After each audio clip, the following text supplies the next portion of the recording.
بسم اللہ الرحمن الرحیم۔ السلام علیکم۔ نہ مرد، میرا شوہر نہ مرد ہے اور مجھے خلا چاہیے۔ وہ تنسیخ نکاح کا عام سا کیس تھا۔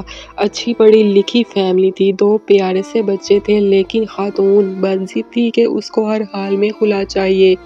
جبکہ میرا موکل مدعا علیہ شوہر شدید صدمے کی کیفیت میں تھا۔ جج صاحب اچھے آدمی تھے۔ انہوں نے کہا کہ آپ میاں بیوی کو چیمبر میں لے جا کر مصالحت کی کوشش کر لیں، شاید بات بن جائے۔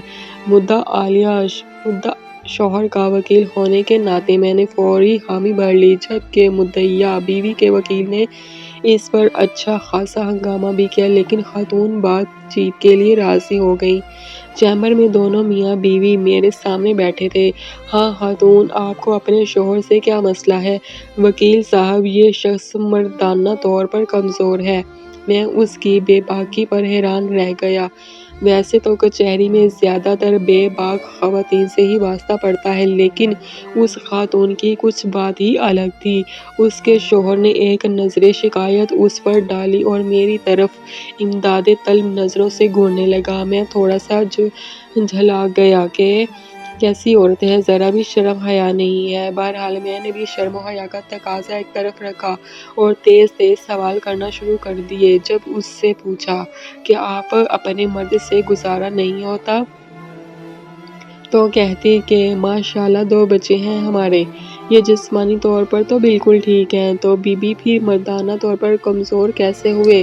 میں نے استفسار کیا۔ وکیل صاحب، میرے بابا دیہات میں رہتے ہیں اور زمینداری کرتے ہیں۔ ہم 2 بہنیں ہیں۔ میرے والد ہمیں کبھی بی رانی سے کم بلایا ہی نہیں، جبکہ میرے شوہر مجھے کتی کہہ کے بلاتے ہیں۔ یہ کون سی مردانہ صفت ہے؟ وکیل صاحب، مجھ سے کوئی چھوٹی موٹی غلطی ہو جائے تو یہ میرے پورے میکے کو گالیاں دیتے ہیں۔ آپ ہی بتائیں کہ اس میں میرے مائکے کا کیا قصور ہے؟ یہ مردانہ صفت تو نہیں نہ کہ دوسروں کی گھر والیوں کو گالی دی جائے۔ وکیل صاحب، میرے بابا مجھے شہزادی کہتے ہیں اور یہ غصے میں مجھے کنجری کہتے ہیں۔ وکیل صاحب، مرد تو وہ ہوتا ہے نا جو کنجری کو بھی اتنی عزت دے کہ وہ کنجری نہ رہے، اور یہ اپنی بیوی کو ہی کنجری کہہ کر پکارتے ہیں۔ یہ کوئی مردانہ بات تو نہ ہوئی۔ وکیل صاحب، اب آپ ہی بتائیں کہ کیا یہ مردانہ طور پر کمزور نہیں ہے؟ میرا تو سر شرم سے جھک گیا۔ اس کا شوہر اس کی طرف دیکھ کر بولا، اگر یہی مسئلہ تھا تو تم مجھے بتا سکتی تھی نا، مجھ پر اس قدر ذہنی ٹارچر کرنے کی کیا ضرورت تھی؟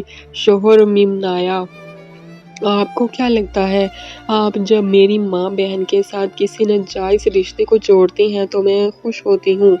اتنے سالوں سے آپ کا کیا گیا یہ ذہنی تشدد برداشت کر رہی ہوں، اس کا کون حساب دے گا؟ بیوی کا پارا کسی طور کم نہیں ہو رہا تھا۔ خیر، جیسے تیسے منت سماجت کر کے سمجھا بجھا کے ان کی صلح کروائی۔ میرے موکل نے وعدہ کیا کہ وہ آئندہ اب کبھی اپنی بیوی کو گالی نہیں دے گا، اور پھر وہ دونوں چلے گئے۔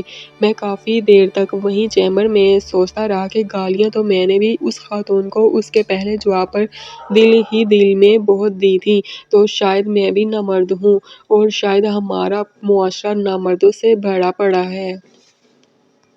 ناظرین، سٹوری اچھی لگے تو پلیز چینل کو سبسکرائب کرنا مت بھولیں۔